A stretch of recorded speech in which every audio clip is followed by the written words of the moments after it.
United Airlines pilots are being asked to take some time off this spring without getting paid. Now, in a memo from the union, the airline said it was looking to reduce staffing by offering voluntary unpaid leave for the month of May that could possibly extend into the fall. Now, the development indicates the fallout from Boeing's production crisis is having a big impact on United operations. 81% of the airline's mainline operations are Boeing jets. Joining me now to discuss all of this is David Susi, is CNN safety analyst and a former safety inspector with the Federal Aviation Administration. Good to see you, David, as we continue to try and figure out what the fallout is going to be from all of this. You know, these are extraordinary times for Boeing and now United.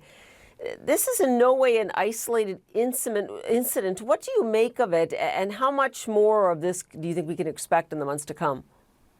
Well, I really think, Paula, this is just the tip of the iceberg with, as you mentioned, the crisis. I'm calling it a safety crisis out there at Boeing.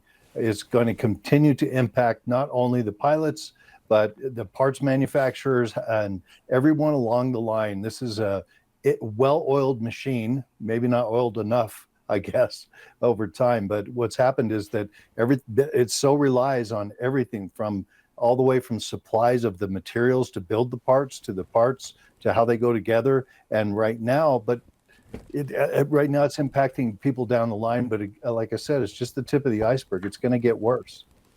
And when we say it's going to get worse, passengers can expect to be affected, right? Whether they fly United or not, given the fact that so many airlines around the world use those Boeing airplanes.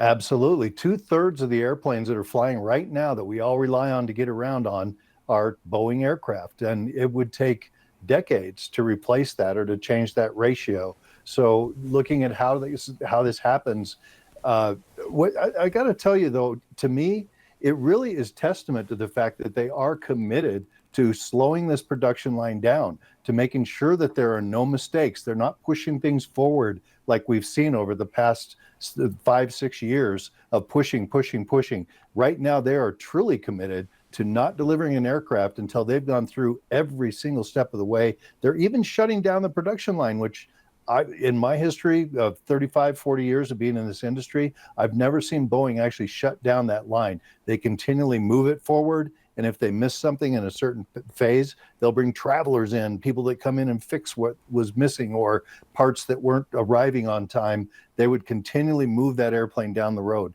They're not doing that now, and it's costing them billions of dollars. Yeah, and it is reassuring, of course, from a safety perspective. But how frustrating do you think this may get for passengers that are affected one way or the other, whether it means that they don't get the flights that they want, whether it means there are delays, or also just, I don't know if you've noticed it, David, certainly the expense of flying is something that people are noticing even more so now. Yeah, you're right. I mean, the more flights that happen, the cheaper they are to get. And so the prices will be impacted. They'll go up. Just supply and demand will cause that to happen.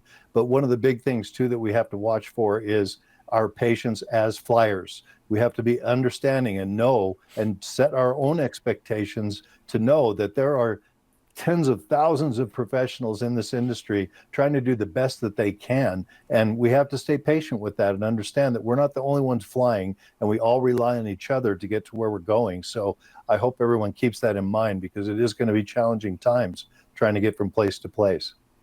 Yeah, challenging and expensive. Of course, the ultimate goal here is safety, and this has been an industry that really has quite a record of safety. I want to ask you, as an expert here, there is a cottage industry online right now at this hour with a minority of passengers doing all they can to avoid Boeing planes. What would you say to them?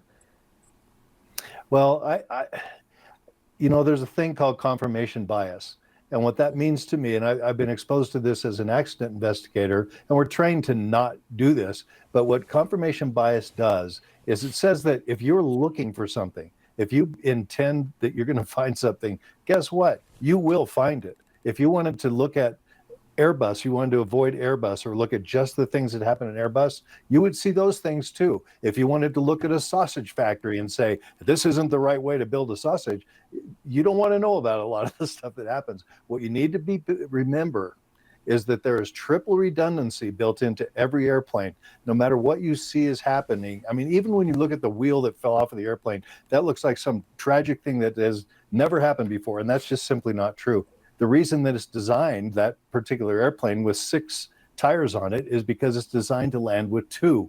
So I know it sounds funny to say, but if that tire comes off, it's still built to be safe.